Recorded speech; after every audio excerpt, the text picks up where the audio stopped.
No, so if you're new to KCD or KCD2 or just new to the dice game, I will explain to you in the simplest way possible. So I will try to get it as straightforward as possible on the dice game. It's originally called Farkle. It's a historically accurate game. It was played during the medieval time, and in the game it is called Farkle, but also it's called dice. Okay. So let's start with the basic rule. So what you're trying to do is you're trying to get to the total point faster than your opponent. And the total point can be different depending on the kind of game that you play, but for this particular guide, let's go to the standard 4000s, which is also the game that I am showing you. So as you can see on the corner, each of your corner, there is the total point and there is the round point. What you're trying to get is the total point faster than your opponents, basically, okay? So you will start first by rolling 6 dice. This is all the dice that I have rolled. And then you have to set aside at least 1 scoring dice. The simple guide to score is that you can get a score if you have a 1 face or a 5 face dice. And you can set aside as many of the dice as you can. But then you have to take note that the dice that you set aside for scoring will not be rolled in the next round. So let's say, for example, here I have one face and 1 5 face die. I can just choose one, okay, and then I can score it and roll again, which means the 100 will be added to my round score. So the round score is temporary score. It will not be added to your total score yet. Okay, so it's temporary. So let's say I want to take these 2 dice to score them. So I can just hold it using the button, depending on whether you're using PC or using console. And then I will press F to score and roll again. Only the 4 dice will be rolled again. And then the process repeats itself. So if I take this 3 dice, then I can have 3 of the dice score, and then I will only roll the only dice that is left, the 1 die that is left.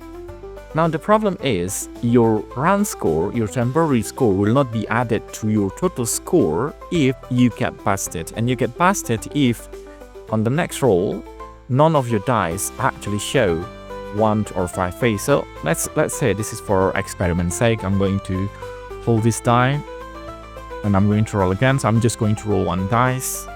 If I'm incredibly lucky, then I can get 1 or 5 face. See, I'm incredibly lucky because I am using one of the most powerful dice set in the first KCD game. So I'm going to hold die and I'm going to score and roll again. If you manage to score all of your dice, then you can start again with all of your dice. Now I'm going to see what will happen if we get busted. So I'm going to take as many dice as I can, trying to get myself busted. And here I am busted. Now what happens when you get busted is that all of the round score, all of the temporary score will be busted. It will be burned. You will not get any score in that round. So that is basically the strategy of the game, is to weigh your gain against your risk. And also in deciding how many of the dice you want to set aside, you have to keep in mind that setting aside 1 and 5 is not the only way to score. You can only score using combinations. So there are other combinations in which you get a lot more score than just setting aside individual 1 or 5 dice. So let's say, for example, I have 4 dice that shows the same face, which is 1, and I get 2000 score. Now I will not always be this lucky. There is a time where I only get let's say, for example, I get 3 of 1 face here. Now I can set aside these 3 dice and roll the remaining 3, but then my chance of getting a good combinations in the next round is going to be a lot lower. Not to mention, there is a higher chance for me to get busted if none of my dice are actually showing 1 or 5 face. So I can be strategic. not strategically, can be strategic, and I can just hold one die and roll again. So I'm rolling 5 dice in the hope that I can get one of the good combination. And here I get the 3 of a kind. Let's just call it 3 of a kind as we do in poker, and I get 400 score, which is a lot more than just individual 1 or 5 dice. And I am left with only 2 dice to roll in next turns. Now, this is very much depending on your character as a person, I guess, whether you want to go risky or you want to be careful. I am a careful person, so I'm just going to score this and I'm going to pass my turn to the opponent. If I pass my turn to my opponent before I go past, then my scores will be added to the total score, and I will give the turn to my opponent. That's it. That's basically how you play dice.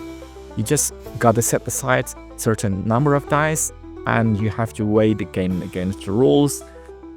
The combination is not that complicated. It's basically very simple. If you play poker, it's going to be much more simpler than poker. The only thing left to do is to decide your playing style. Are you the careful kind? Are you the risky kind? Or even better, you can actually roleplay as your Henry. Is your Henry the careful type, or is he the more of the risky type? Roll 2 dice and hope that the god will be on your side and give you a good combination the next turn, or when it's down to 3 dice, just save your winning and pass it for the next one.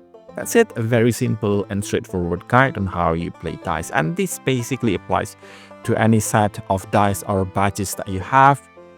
And I guess the important thing is to enjoy the game, because I think the dice game is as enjoyable